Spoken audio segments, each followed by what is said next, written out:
নিন না। আরে দেখুন না, দেখুন না, দেখুন না, একটু ধরে দেখুন না, অনেক ডিসকাউন্ট পাবেন, অর্ধেক দামে দিয়ে দেবো আমি। না, না, চাই না। আরে একবার দেখুন না, অনেক ভালো কোয়ালিটির এটা। আরে ভাই, একবার আরে বললাম না, দেখুন না, চাই না। দেখুন না, কোয়ালিটি দেখুন না। আরে শুনুন না ম্যাডাম, দেখুন না, আরে কোয়ালিটিটা দেখুন ম্যাডাম, কিনুন না, ভালো কোয়ালিটির এগুলো, খুব ভালো কোয়ালিটির ম্যাডাম।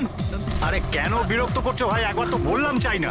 ও দাদা, এই ম্যাডামের মনে হয় কিছু একটা হয়েছে। আরে কিচ্ছু হয়নি ওর। আরে দেখুন না, ঘুমোচ্ছে। ওনার ঘাট থেকে রক্ত বেরোচ্ছে। কি? হ্যাঁ, দেখুন ওনার রক্তে ভেসে যাচ্ছে। সুচি? ওই যে, ওই দেখুন, দেখুন, ওই যে সুচি?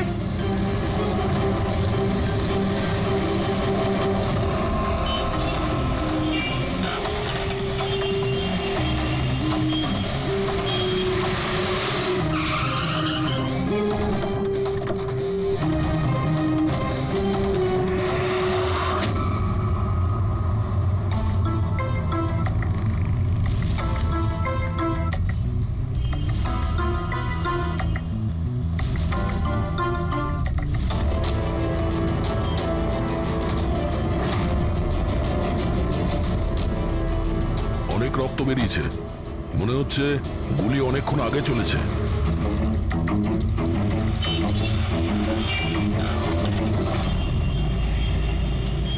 এসব কি করে হলো মিস্টার? আশুতোষ। আচ্ছা, আর এনার নাম কি? ইনি আমার স্ত্রী সুচি। মানে বলতে চাইছি আমার ex wife Suchi. Ex wife?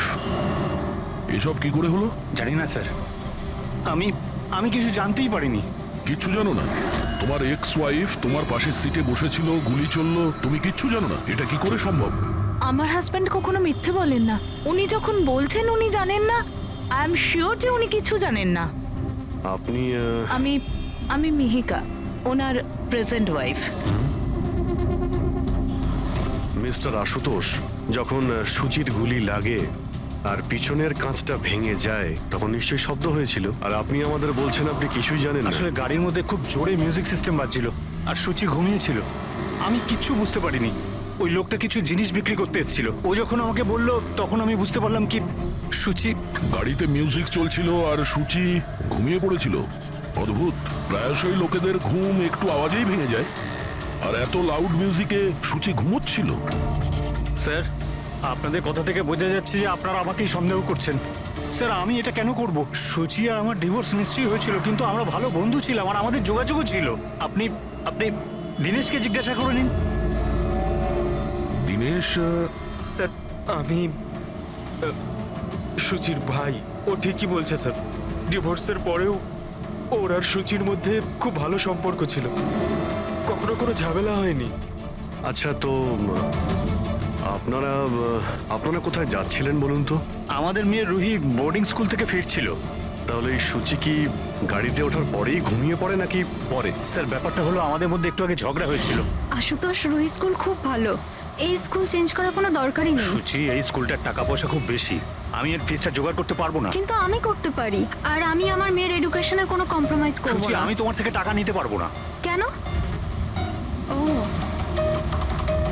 তোমার মেয়ে লিগো চলে আসে তাই না, যে আমি তোমার থেকে বেশি ইনকাম করি?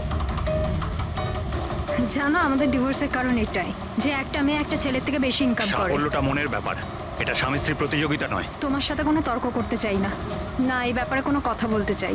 রুহি এই স্কুলেই থাকবে। তারপর আমাদের মধ্যে আর কোনো কথা হয়নি। আমার মনে হয়েছিল ঘুমিয়ে পড়েছে। আচ্ছা, এই যখন ঝগড়া হচ্ছিল তখন গাড়ি কোথায় ছিল, মানে কোন এলাকায়? স্যার, লিংক রোডের সিগন্যালে, কেপি থিয়েটারের পাশেই। আর তারপর কোন রাস্তায় গেছিলেন আপনারা? সেখান থেকে স্যার আমি লেফট নিলাম, ওই সামনে ফ্লাইওভারটা আর দেখে। সোজা এখানে চলে এসেছেন? হ্যাঁ স্যার। তার মানে প্রায় 2 কিলোমিটার এই গাড়িটা চলেছে। তার মানে 2 কিলোমিটারের মধ্যেই কোথাও গুলি চলেছে সূচির উপরে। পঙ্কজ, একটা কাজ করো তো, কেপি থিয়েটার থেকে এইখানে 2 কিলোমিটার অবধি চেক করে দেখো তো, যদি কোথাও কিছু প্রমাণ পাওয়া যায়, মানে কোথাও কাঁচের টুকরো পড়েছে কিনা দেখে নিও, ঠিক আছে? আর হেঁটে যেও। 2 কিলোমিটার স্যার? হেঁটে যাও।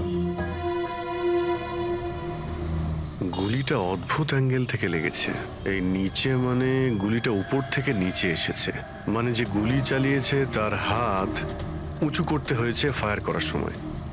খোলা রাস্তায় কেউ গুলি মেরেছে আর কেউ দেখেনি?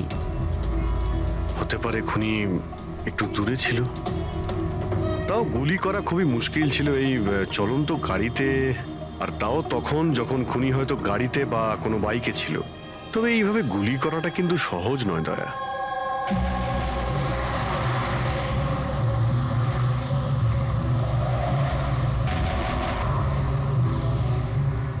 রাস্তায় কোথাও গাড়ি দাঁড় করিয়েছিলে তুমি? সিগন্যালে দাঁড়িয়েছিলাম একবার, ব্যাস, আর কোথাও নয়। যদি সিগন্যালেও কেউ গুলি চালায় কিংবা অন্য কোথা থেকেও যদি গুলি চালায়, তাহলে এম করার সময় তো টাইম লাগবে। তাহলে কেউ গুলি মারতে কাউকে দেখলো না কি করে? হ্যালো, হ্যাঁ স্যার, ঠিক আছে স্যার, আমরা পৌঁছাচ্ছি। কি হয়েছে? এসিপি স্যারের ফোন ছিল, আর একটা লাশ পাওয়া গেছে কামরি ব্রিজের নিচে।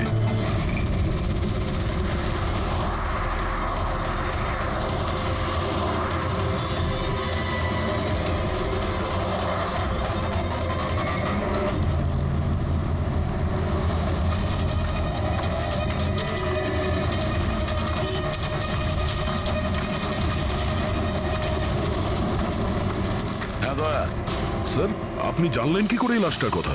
লোকাল পুলিশের কাছে আশেপাশের লোক কমপ্লেন জানিয়েছে। 2 ঘন্টা আগেই লাশ দেখেছে। মাথার পিছনে একটা চোট আছে আর পিঠের পিছনেও একটা গুলির চিহ্ন আছে। স্যার, একটা কথা মাথায় ঢুকছে না, কেউ একে এখানেই মেরেছে নাকি অন্য কোথাও মেরে এখানে নিয়ে এসেছে? দেখতে হবে ফেডরিক। স্যার, রাস্তায় একটা বাইক পাওয়া গেছে। আমার মনে হচ্ছে এই লোকটারই বাইক হবে।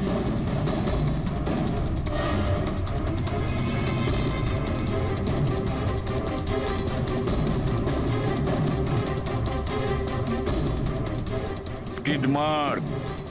স্যার, মনে হচ্ছে এই লোকটা বাইকে যাচ্ছিল, কেউ পেছন থেকে গুলি করে দিয়েছে। ডিসব্যালেন্স হয়ে গেছে, গাড়ি বাইক স্কিড হয়ে এখানে কারোর সঙ্গে ধাক্কা লাগিয়েছে, আর ওর বডি এখানে নিচে পড়ে গেছে। মাথায় চোট ওই সময় লেগেছে স্যার।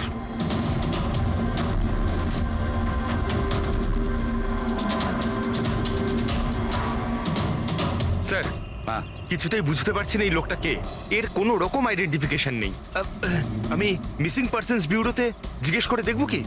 ফেডরিক, এত তাড়াতাড়ি কেউ মিসিং পার্সনস ব্যুরোতে রিপোর্ট করে না। একটা কাজ করো, আরটিওতে গিয়ে এই বাইকের রেজিস্ট্রেশন চেক করো। ওখানেই সমস্ত ডিটেলস পাওয়া যাবে যে মালিক কে। ওই কেসটার ব্যাপারে কি হলো কিছু জানতে পারলে? না স্যার, খুব অদ্ভুত কেস। বুঝতে পারছি না গুলি কে চালিয়েছে আর কোথা থেকে।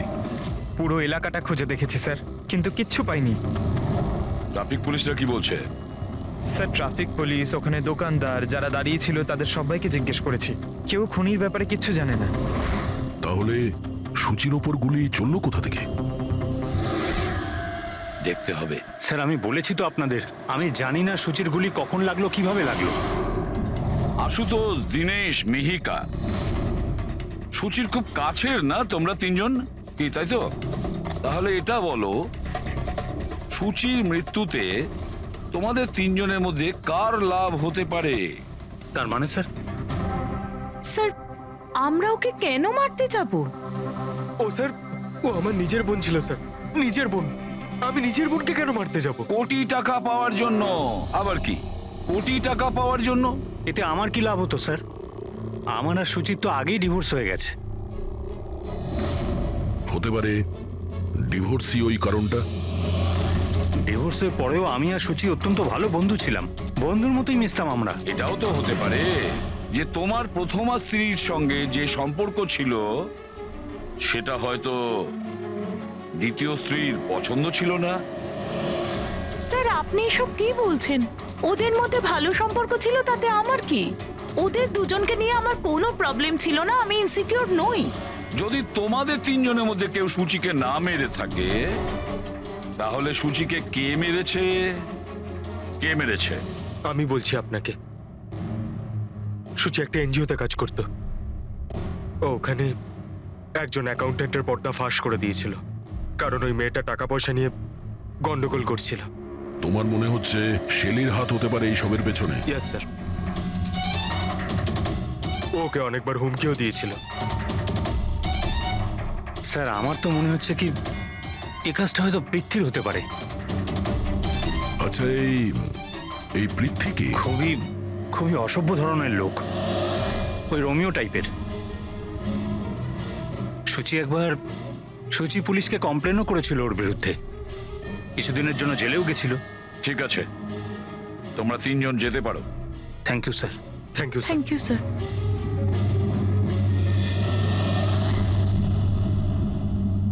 স্যার, তিনজনকেই বিশ্বাস হচ্ছে না। এই তিনজনের ওপর কড়া নজর রাখো। আর দয়া, স্যার, শেলি আর পৃথ্বী, ওদের দুজনকে বিউরোতে ডাকো। স্যার, হ্যাঁ, আরটিও থেকে বাইকের মালিকের খবর পেয়ে গেছি। স্যার পৃথ্বী আর শেলির ফোন আনরিচেবল আসছে, তাই আমি ফ্রেডিকে বলেছি ওদের মোবাইল ফোনটা ট্রেস করতে। এ তো আমাদের ডেলিভারি বয় বিবেক। স্যার আমাদের বাইক তো ওই চালাতো। স্যার ওকে কে মেরে দিল? সেটা খোঁজারই চেষ্টা করছি। আচ্ছা, এই বিবেকের কারোর সঙ্গে কোনো শত্রুতা ছিল কি? না স্যার, ও তো খুবই সাদাসিধে ভালো ছেলে ছিল। কবে থেকে কাজ করছিল এখানে? গত 1 মাস ধরে রাজস্থান থেকে এসেছিল, খুব পরিশ্রমী ছিল। স্যার ও তো শহরে কাউকে চিনতও না। এ কোথায় যাচ্ছিল ডেলিভারি করতে? কোথাও নয় স্যার, আজ তো ওর ছুটি ছিল, ওই জন্য আমার বাইক নিয়ে ঘুরতে বেরিয়েছিল। আচ্ছা, ওর বাড়ির অ্যাড্রেস দিতে পারবেন? স্যার ওর বাড়ির অ্যাড্রেস তো নেই, ও এই দোকানেই শুতো।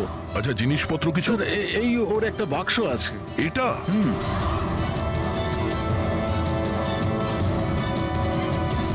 স্যার, এই লোকটার বক্স আর সবকিছু চেক করলাম, তাতেই সার্কাসের প্যাম্পলেট ছাড়া কিছুই পেলাম না। হয় ও সার্কাস খুবই পছন্দ করত, না হলে নিজের ফ্রি টাইমে প্যাম্পলেট বানিয়ে টাকা রোজগার করত। এটা এমন একটা মার্ডার যাতে কোনো সাসপেক্টই নেই। আচ্ছা, বিবেকের মতো এই ধরনের গরিব লোকদের মেরে কার কি লাভ হতে পারে? সেটাই তো। আর ওদিকে সূচি, দ্বিতীয় মার্ডার, যারা সন্দেহের তালিকায় অগণিত। তাদের মধ্যে যে কেউ গাড়ির সামনে গিয়ে গুলি করে মারতে পারে সূচিকে। না বস, আই এম সরি বাট আমি তোমার সঙ্গে একমত হতে পারছি না। কোন কথা?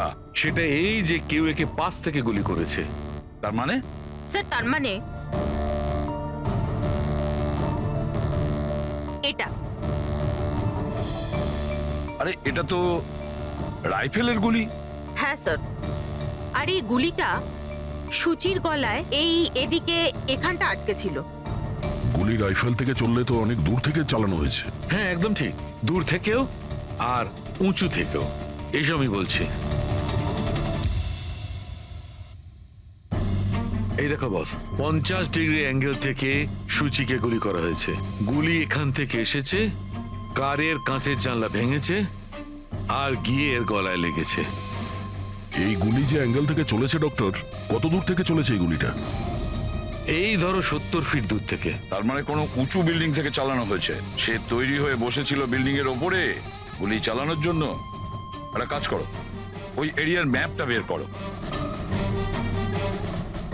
গুলি গাড়ির বাঁদিক থেকে এসেছিল, আর বাঁদিকে প্রায় অনেকগুলো এরকম বিল্ডিং আর হাই রাইজ টাওয়ার আছে স্যার।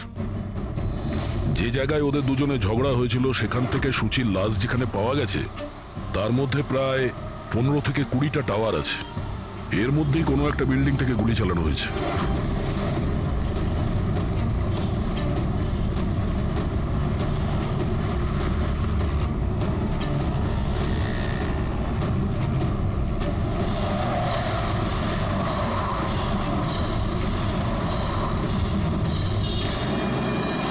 বাস ঠিক আছে।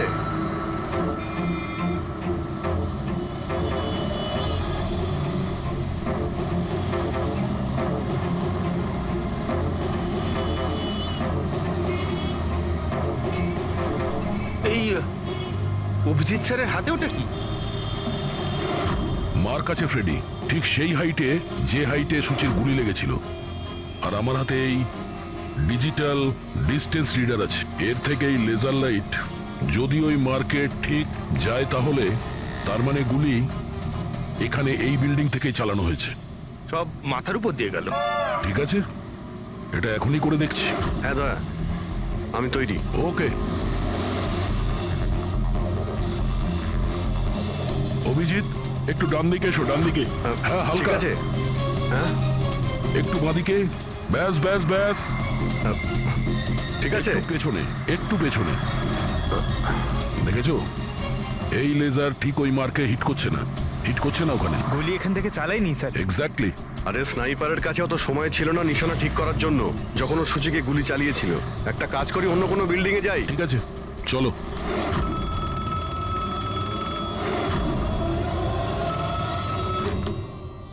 হ্যালো। হ্যাঁ হ্যালো, আচ্ছা এটা কি ফ্যান্টাসি সার্কাস জয়পুর রাজস্থানের অফিস? হ্যাঁ ঠিকই, বলুন। দেখুন, আমি মুম্বাই সিআইডি থেকে এসিপি পদ্মমান বলছি। আপনার ওখানে কোনো বিবেক নামে কেউ কাজ করতো? হ্যাঁ হ্যাঁ, বিবেককে আমি চিনি তো। ও এই সার্কাসেই কাজ করতো। কেন, কি হয়েছে? কি কাজ করতো বলতে পারবেন আপনি? দেখুন স্যার, আপনার সঙ্গে সারাদিন ফোনে কথা বললে আমার শো ক্যান্সেল হয়ে যাবে। আমি আপনার কথা আমার মালিককে বলে দিচ্ছি, উনি আপনাকে ফোন করে নেবেন, ঠিক আছে? হ্যালো,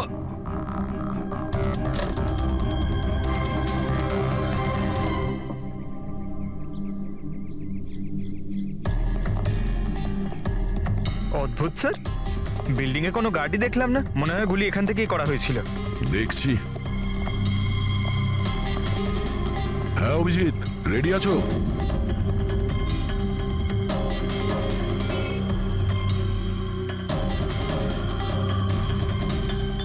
না অভিজিৎ, এখান থেকে টার্গেট ঠিকঠাক লাগছে না। একটু ডান দিকে এসো, ডান দিকে আর একটু। হ্যাঁ, পারফেক্ট পারফেক্ট। এখানে লেগে গেছে নিশানা। তার মানে হলো সূচি এখানেই ছিল যখন ওর গুলি লাগে। পঙ্কজ, ফ্রেডি, একটু আশেপাশে দেখো ওই স্নাইপার কোনো প্রমাণ ফেলে গেছে কিনা। কিন্তু ভাই দয়া, এখানে তো কোনো স্পিড ব্রেকারও নেই। সে এমন কোন স্নাইপার হবে যে ওই বিল্ডিং এ বসে এত দ্রুত যাওয়া কোনো গাড়িতে নিশানা লাগাবে যেটা সূচির ঘাড়ে গিয়ে লাগবে? হ্যাঁ, এটা তো সত্যি। আশুতোষ, যখন তোমার গাড়িটা এখানে ছিল, হ্যাঁ তখন কোনো কারণে তোমার গাড়িটাকে স্লো করতে হয়েছিল কিংবা দাঁড় করাতে হয়েছিল, কিছু মনে আছে? হ্যাঁ স্যার, আমি যখন ড্রাইভ করছিলাম তো গাড়ির সামনে একটা ভিখারি এসে গেছিল আর আমায় ব্রেক করতে হয়েছিল। ভিখারি? হ্যাঁ, কি হলো? এইদিকে কিচ্ছু নেই স্যার। কিছু নেই? ওদিকেও কিছু নেই স্যার। ওই ভিখারি দেখতে কেমন ছিল? স্যার, ওর এক হাতে তো একটা ক্রাচ ধরা ছিল, অন্য হাতে লাল পোটলা, গলায় গামছা আর মাথায় অর্ধেক টাক ছিল। অভিজিৎ, এই ফ্লাইওভারের নিচে অনেক ভিখারি থাকে, ওদের মধ্যে কেউ একজন হবে। হ্যাঁ, আমি শুনলাম আশুতোষ যা বললো ভিখিরির ব্যাপারে। আমি নিচে গিয়ে দেখছি। এই কে তোমরা? কাকে জিজ্ঞেস করে ওপরে এসছো? তুমি এখানকার ওয়াচম্যান? ডিউটিতে কেন ছিলে না? আমার ইচ্ছে। এই তোমরা কি আমাকে ডিউটি শেখাচ্ছ? সিআইডি। সিআইডি? জানো তোমার জন্য এখানে একজন মহিলার খুন হয়ে গেছে? আমার জন্য খুন? কেউ এই ছাদ থেকে একজন মহিলাকে নিচে গুলি মেরেছে। কি জানো ওই ব্যাপারে?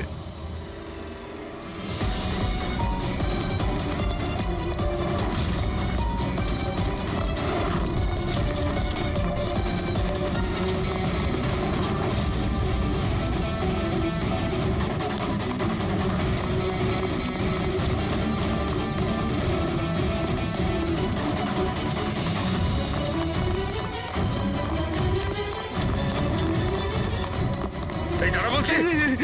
স্যার, স্যার আমি কিছু করিনি স্যার। স্যার আমাকে ছেড়ে দিন স্যার, আমি কিছু করিনি। কিচ্ছু করিসনি, কিচ্ছু করিসনি তুই। চল। আমি ভয় পেয়ে গেছিলাম স্যার। কেন ভয় পেয়েছিলি? কি জানিস এই খুনের ব্যাপারে? স্যার, আমি টাকা নিয়েছিলাম, কিন্তু এটা বলেনি যে ও কাউকে খুন করতে চলেছে স্যার। কে ছিল ওই লোকটা? আগে কোনোদিনও দেখিনি স্যার। ও বলেছিল যে ও বিল্ডিং এর ছাদে গিয়ে ওর গার্লফ্রেন্ডকে প্রপোজ করতে চায়। স্যার, ও 2 ঘন্টার জন্য 15,000 টাকা দিয়েছিল স্যার। আমি তো এত টাকা এক মাসেও কামাইনি স্যার কোনোদিনও। স্যার, ও হেলমেট পরেছিল আর চোখে চশমাও ছিল।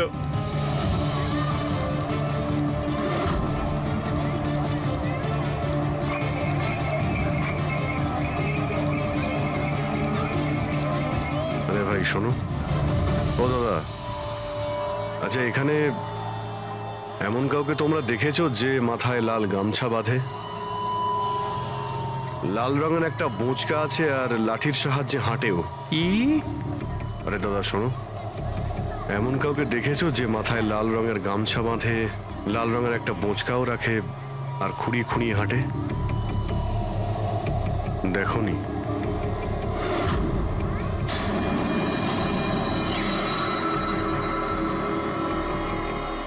আরে ভাই শোনো, আরে ভাই শোনো, একটু কথা আছে। এই যে আরে এই, কি করছো ভাই? দাঁড়াও, আরে ভাই দাঁড়াও।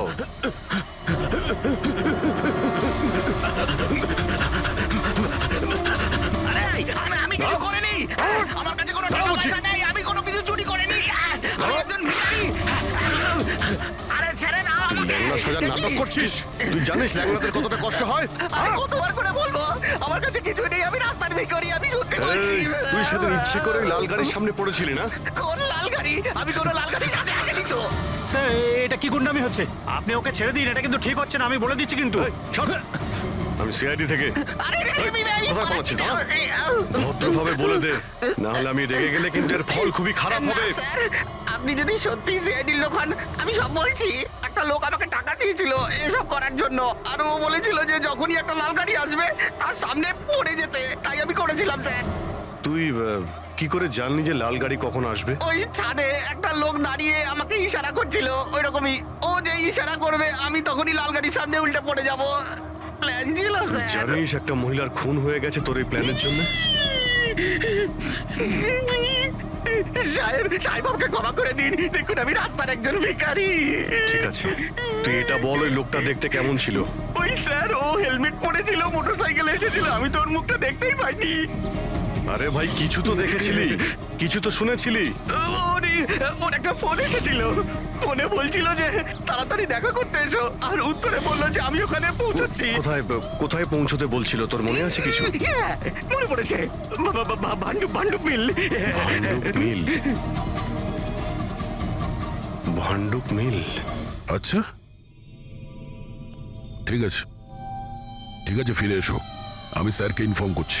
Okay sir. হ্যাঁ অভিজিৎ ভান্ডুপ মিল থেকে ফিরে আসছে। ও বলছে যে মিল একদম ফাঁকা পড়ে আছে, কোনো প্রমাণই ওর হাতে পড়েনি। খুনি তো ওখান থেকেই পালিয়ে গেছে। হতে পারে অভিজিৎ পৌঁছানোর আগেই ওখান থেকে ও পালিয়ে গেছে। পঙ্কজ। হ্যাঁ স্যার। পঙ্কজ একটা কাজ করো, যখন সুচির গুলি লেগেছিল ঠিক ওই সময়ে ওই এরিয়াতে কতগুলো মোবাইল অ্যাক্টিভ ছিল খোঁজ নাও। স্নাইপারের ফোন ওদের মধ্যেই কারোর হবে। স্যার। হ্যাঁ হ্যাঁ পঙ্কজ, এটাও দেখো ওর মধ্যে কতজন লোক ভান্ডুপ মিলে গেছিল। স্যার।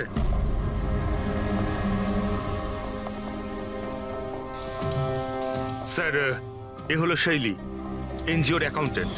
সুচি একটা এনজিওতে কাজ করত, ও ওখানে একজন অ্যাকাউন্টেন্টের পর্দা ফাঁস করে দিয়েছিল। আর এ হলো পৃথ্বী, যার বিরুদ্ধে সুচি রিপোর্ট লিখিয়েছিল। সুচি পুলিশে কমপ্লেনও করেছিল ওর বিরুদ্ধে, কিছুদিনের জন্য জেলেও গেছিল। আপনারা কি করে ভাবলেন যে সুচির মৃত্যুর জন্য আমি দায়ী? হ্যাঁ স্যার, আমিও তো এমন কিছুই করিনি, আমি তো কারোর মার্ডার করিনি স্যার। শেলি তোমার চাকরি চলে গেছিল সুচির জন্যে, আর তারপর থেকে তোমার এখনো পর্যন্ত কোনো চাকরি পাওইনি। ধার করে করে সংসারে খরচা চালাচ্ছ তুমি। হ্যাঁ, আর পৃথ্বী, এক সপ্তাহ তুমি জেলে ছিলে, নিজের এরিয়াতে তোমার খুব বদনাম হয়েছে, তাই তো? তো কি হয়েছে? যদি আমার কোনো বদনামের ভয় থাকতো তাহলে বাড়ি বদলে নিতাম, কারণ মার্ডার করতে যাবোই বা কেন আমি? আর স্যার এমনটা নয় যে আমি কোথাও চাকরি পাচ্ছি না, বলতে পারেন আমি আমার মতো কোথাও চাকরি পাচ্ছি না, এই জন্য আমি কোথাও জয়েন করছি না। আপনাদের আশুতোষ আর তার নতুন স্ত্রী, তাকে এসব প্রশ্ন করা উচিত। ওদের জীবন সুখী নয়, কিন্তু সবাইকে দেখিয়ে বেড়ায়। আশুতোষ তো সুচির কাছে ফিরে যেতে চাইছে, হয়তো ও নতুন স্ত্রীকে নিয়ে খুশি নয়, তাই। আর স্যার সুচির না ওর ভাইয়ের সাথেও বনিবনা ছিল না, সব সময় না ফোনে ঝগড়া করতে থাকতো। আচ্ছা, আর কি ব্যাপার নিয়ে ঝগড়া হতো এদের দুই ভাই বোনের মধ্যে? আসলে স্যার দিনেশ আশুতোষকে হুমকি দিয়েছিল ও সুচির থেকে দূরে থাকার জন্য, হয়তো সুচির এটা পছন্দ হয়নি। আর স্যার ও আমাকে আর একটা কথা বলেছিল, মেয়েকা হিংসে করে ওর আর আশুতোষের মেলামেশায়। 100% মনে হয় এদের মধ্যেই কেউ একজন ওকে মার্ডার করেছে। হ্যাঁ স্যার। আচ্ছা ঠিক আছে, যেতে পারো তোমরা দুজন, কিন্তু একটা কথা ভালো করে মনে রাখবে, যতক্ষণ না আমাদের ইনভেস্টিগেশন শেষ হচ্ছে তোমরা শহর ছেড়ে বাইরে যাবে না। এই কেসে কারোর কথার উপর ভরসাই করতে পারছি না স্যার, মনে হচ্ছে সবাই মিথ্যে কথা বলছে। হ্যাঁ, সে যেই হোক খুব বড় প্ল্যানিং করেছিল, প্রথমে ভিখারিকে টাকা দিয়েছে, একটা ওয়াচম্যানকে হায়ার করেছে, আর তারপরে স্নাইপারকে হায়ার করেছিল। আর ঠিক সময় আসতেই ও সূচিকে গুলি করে মারে। স্যার হ্যাঁ, স্যার যে সময় ওর ওপর গুলি চালানো হয়েছিল স্যার, তখন ব্রিজের আশেপাশে 2000 লোকের মোবাইল অ্যাক্টিভ ছিল। তাহলে ওই সময় কোন মোবাইল ফোন পাণ্ডু মিলের দিকে গিয়েছিল? একটা নাম্বার গিয়েছিল, কিন্তু সেটা প্রাইভেট নাম্বার, তাই ট্র্যাক করতে পারিনি। আর কি বলতে পারো এই নম্বরের ব্যাপারে? এটাই স্যার, ওটা মিল অব্দি গেছিল কিন্তু দাঁড়ায়নি। ওটা সোজা কামরি ব্রিজের দিকে চলে গেছিল, আর ওখান থেকে সিগন্যাল পাওয়া যাচ্ছিল না। কামরি ব্রিজ? স্যার, বিবেকের লাশটাও তো আমরা ওখানেই পেয়েছি। এটা কোনো কোইন্সিডেন্ট হতে পারে না? রাজস্থানে বিবেকের বাড়িতে ফোন করি, ওর ব্যাপারে পুলিশ কি ইনফরমেশন জোগাড় করলো জানতে হবে। দয়া, এই বিবেকও তো খুনি হতে পারে। কেউ বিবেককে খুন করে দিয়েছে? একজন খুনির খুন? অনেক কিছুই হতে পারে ফেডরিক, এই কেসে অনেক কিছু হতে পারে।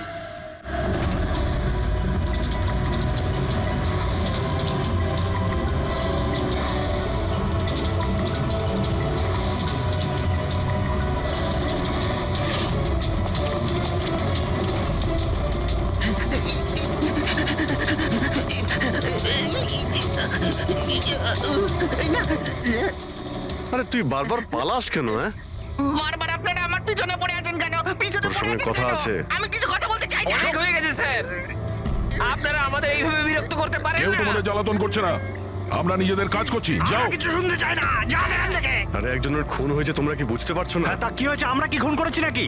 হ্যাঁ, আমরা গরিব মানুষ, ভিক্ষা করে খাই, তার মানে কি আপনারা আমাদের উপর দোষ দিয়ে দেবেন? হ্যাঁ, দেখুন না।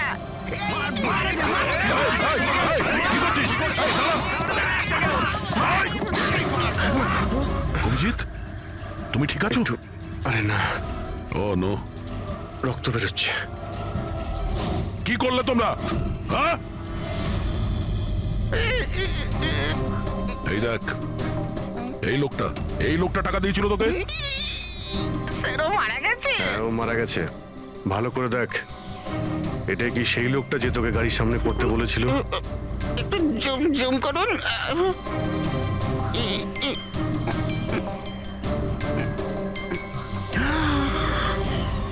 এমন ঘড়ি তো ও পড়েছিল।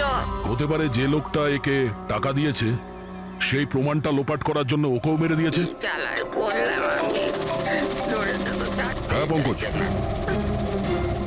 হ্যাঁ, আচ্ছা, ও ঠিক আছে, ঠিক আছে, ওকে ওকে, থ্যাংক ইউ। পঙ্কজের ফোন ছিল, বলছিল যে বিবেক রাজস্থানে কোনো সার্কাসে কাজ করত, নিশানাবাদ ছিল। 1 মাস আগেও সার্কাসের চাকরি ছেড়ে দিয়েছিল। বলেছিল মুম্বাইতে একটা বড় চাকরি পেয়েছে ও। আর হ্যাঁ, যাওয়ার সময় ওই রাইফেলটা ওটাও চুরি করে নিয়ে গেছিল। রাইফেল চুরি করে এনেছিল? হয়তো সুচির সুপারি নিয়ে এখানে এসেছিল, আর দোকানে এই জন্য কাজ করতো যাতে ওকে কেউ সন্দেহ না করে। হ্যাঁ, আর এই পুরো ষড়যন্ত্রের যে মাস্টার মাইন্ড, সে নিশ্চয়ই রাজস্থানে গেছিল বিবেককে সুপারি দেওয়ার জন্য। কে হতে পারে এই মাস্টার মাইন্ড, যাকে চোখের সামনে দেখেও ধরতে পারছি না?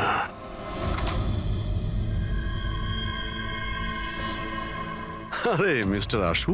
স্যার, আপনারা এখানে? মিস্টার আশু, ওই লোকটার ব্যাপারে জানতে পেরে গেছি যে সুচিকে গুলি করেছিল। Wow, that's a great news. আপনারা ধরেছেন ওনাকে? বিবেক নাম ওর। আপনারা কোনো বিবেককে চেনেন? না তো। অদ্ভুত ব্যাপার, আপনি কোনো বিবেককে চেনেন না, কিন্তু 15 বার কল করেছেন আপনি আপনার ফোন থেকে বিবেককে। কি বলছেন? আমি যখন বলছি কোনো বিবেককে জানিই না, তাহলে আমি ওকে ফোন কেন করবো স্যার? শুধু এটাই নয়, ওর সঙ্গে দেখা করতে তুমি রাজস্থানেও গিয়েছিলে। সার্কাসে ওর গুলি চালানোর ক্ষমতাটা দেখে তোমার এত পছন্দ হয়েছিল যে সুচিকে মারার কন্ট্রাক্টও দিয়ে দিয়েছিল ওকে। 1 মিনিট স্যার, 1 মিনিট। এটা সত্যি যে একটা বিজনেস ট্রিপের জন্য আমি রাজস্থান গিয়েছিলাম, কিন্তু আমি কোনো সার্কাসে যাইনি স্যার। আর আমি যখন কোনো বিবেককে চিনি না, তো তাকে ফোন কেন করবো? তাহলে কি তোমার এই ফোন রেকর্ড মিথ্যে কথা বলছে? স্যার, এটা হতে পারে কি আমার ফোন থেকে অন্য কেউ ওকে ফোনটা করেছে আমার না থাকার সুযোগে। আচ্ছা, তাহলে কি আপনি আপনার ফোন যে কোনো জায়গাতে ফেলে রাখেন নাকি? না স্যার। হ্যাঁ ডক্টর, আচ্ছা ঠিক আছে ডক্টর। ওকে ডক্টর। ডক্টর সালুখের ফোন ছিল, আমাদের ফরেন্সিক ল্যাবে যেতে বলেছেন আশুতোষকে নিয়ে। বস, মেয়েটা এইখানে বসেছিল এই সিটে, আর এই অংশটা হচ্ছে সিটের পেছনের দিকটা, আর এটা হচ্ছে লিভার যার দ্বারা সিটটা আগে পিছে হয়, আর এই লিভারটাকে জাম করে দেওয়া হয়েছিল। এই দেখো। লিভার জাম করে দিয়েছে? হ্যাঁ তাই তো। ব্যাস এইটুকুই স্যার? সেই জন্য আপনি আমাদেরকে ডেকে আনলেন? পঙ্কজ, তুমি একটু আমার কথাটা শোনো। সূত্র এইটা নয় যে লিভারটা আটকে দেওয়া হয়েছে, সূত্রটা এই যে এটাকে জেনে বুঝে আটকে দেওয়া হয়েছে। কিন্তু স্যার কেউ জেনে বুঝে সিটটাকে খারাপ করবে কেন? এটাও তো আমরাও ভাবছিলাম। আশুতোষ, তোমার এই গাড়ির সিট কবে থেকে এরকম হয়ে আছে? মানে কবে থেকে পেছনে আটকে আছে? স্যার পরশু রাত অবধি তো ঠিক ছিল, কিন্তু কাল সকালে যখন বেরোলাম তখন রিক্লাইন কাজ করছিল না। আমার হাতে ঠিক করার মতো অত সময় ছিল না বলে এমনি বেরিয়ে গেলাম। ডক্টর সালুখে, সিটটা খারাপ হওয়া এই কেসটার সাথে কি সম্পর্ক? সম্পর্ক আছে ফ্রেডি। সম্পর্কটা হচ্ছে এইটা যে খুনি চাইছিল সিটটা পেছনে হেলে থাকে, সুচির পজিশনটা এইরকম থাকবে পেছনের দিকে। স্যার, ও যদি সামনে বসতো বা পেছনে বসতো তাতে খুনির কি এসে যায়? খুনির তো গুলি করারই ছিল। পঙ্কজ, তুমি এক কাজ করো, এখানে তুমি গাড়ির সিটটায় বসো। সারিকা, তুমি সুচির জায়গায় বসো। এবার ধরে নাও আমি সুচি। আমি যখন এই সিটটায় বসেছিলাম তখন আমার মাথাটা এরকম ছিল। বস, সুচির এইভাবে বসার সুবিধাটা খুনি তখনই পাবে যখন ওর এম সুচি নয়, ড্রাইভিং সিটে বসা লোকটি হবে, মানে আশুতোষ হওয়ার কথা। কিন্তু আশুতোষকে কোনো কারণে খুব ব্রেক চাপতে হয়, ব্রেকের কারণে ঝটকা লাগে, আর সেই ঝটকায় সুচি ঝুঁকে যায়। আর বস, আশুতোষকে লাগার পরিবর্তে সুচির গুলি লাগে। স্যার তার মানে আশুতোষ খুনি নয়, কিন্তু কেউ ওর খুন করতে চাইছিল। দয়া,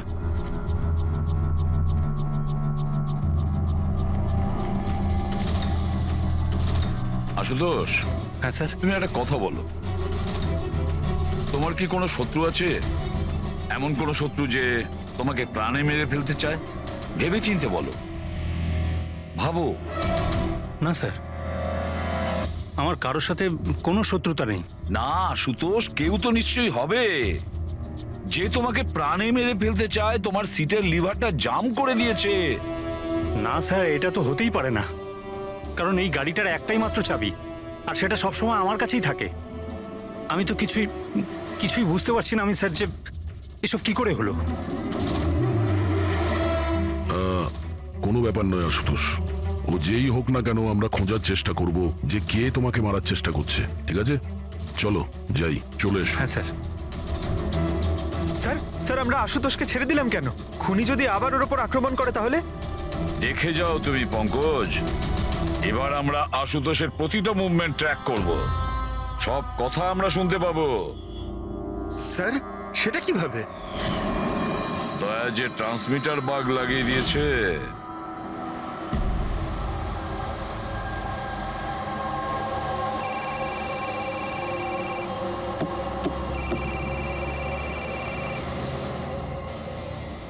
হ্যালো,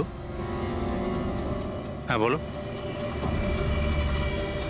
আচ্ছা, ওকে চলে এসো বাড়িতে। ওখানে? কিন্তু ওই জায়গাটা তো বন্ধ না? ঠিক আছে, আসছি।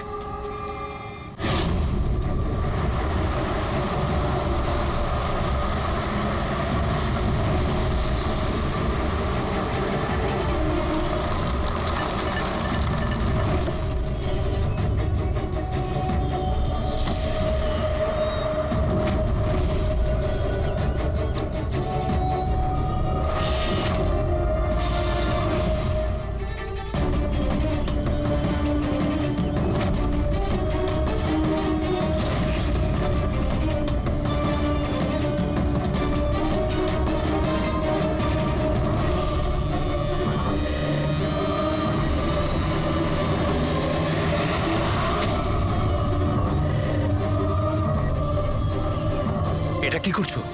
গান? মাই গড, গুলির আওয়াজ পেলাম দয়া। তাড়াতাড়ি চলো, আবার একটা যেন খুন না হয়। স্যার এই তো আমরা পৌঁছচ্ছি। স্যার, হ্যাঁ, আমাদের যে এই সাসপেক্ট আছে, এক্ষুনি খবর পেলাম যে ও রাজস্থান গিয়েছিল আশুতোষকে ফলো করতে করতে। ও তো আশুতোষের খুব কাছের লোক ছিল।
দিনেশ স্যার, আমি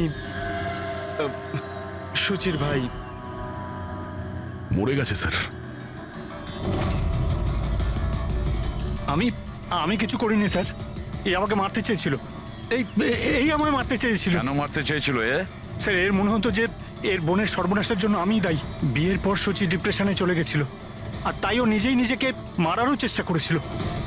আর এই সমস্ত আমি কিছুই জানতাম না স্যার, একদমই জানতাম না।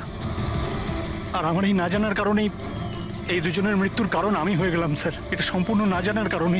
পঙ্কজ, একে ছায়া নিয়ে বসাও, ঠিক ফরেন্সিক ল্যাবে পাঠিয়ে দাও।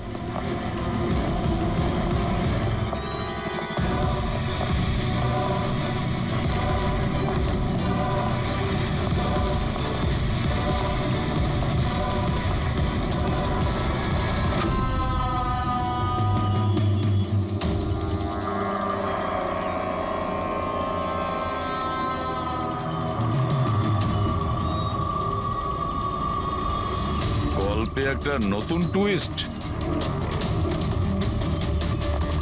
আশুতোষ,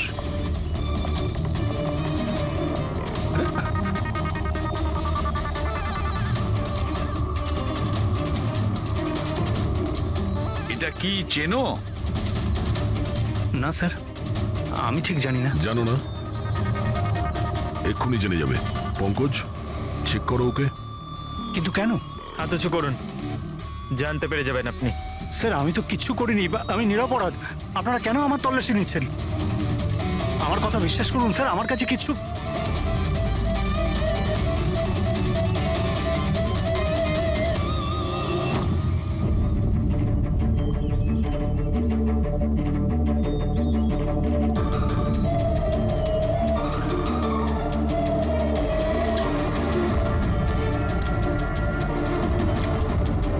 স্যার, এই নিন ও রাবার বুলেটস। আমি জানি না স্যার যে এর থেকে কি প্রমাণ হচ্ছে। কি প্রমাণ হয়? হ্যাঁ, তুমি এই বন্দুক দিয়ে দিনেশের খুন করেছো, আসল বুলেট দিয়ে। হ্যাঁ, তাহলে এই গানটা কি করে এলো তোমার কাছে? আর ওই নকল রাবার বুলেট, ওটা কি করে ফায়ার হলো আর কখন? স্যার, প্ল্যান আমিই করেছিলাম। A to Z পুরো প্ল্যান আমার। সুচির মৃত্যু, দিনেশের মৃত্যু, আর ওই প্ল্যানটাও এই জন্য যে আপনাদের মনে হয় যে সুচির মৃত্যুটা ভুল করে হয়েছে, কিন্তু আসল টার্গেট আমিই ছিলাম। আর আপনাদের সন্দেহ যাতে দিনেশের উপর যায়। কিন্তু সমস্ত প্ল্যানটা নষ্ট হয়ে গেল, সবকিছু জ্বলে গেল। কেন মেরেছো তুমি সুচিকে? সুচিকে মেরে তুমি কি পেলে? সুচি আমার মেয়ে রুহিকে নিয়ে চিরকালের জন্য দেশ ছেড়ে চলে যেতে চেয়েছিল, আর এই কথাটাও আমার কাছে লুকিয়ে ছিল। আপনারাই বলুন স্যার, আমার একমাত্র মেয়েকে নিজের থেকে দূর কিভাবে করতে দিতাম? আর সেই জন্য তুমি বিবেক মানে একজন শার্প শুটারকে টাকা দিয়েছো নিজের স্ত্রী সূচিকে মেরে ফেলার জন্য, আর যেই ও তোমার কাজ শেষ করেছে ওকেও মেরে দিয়েছো। তুমি দিনেশকে কি এমন কথা বলেছিলে যে ও মারার জন্য তোমাকে এখানে চলে এলো?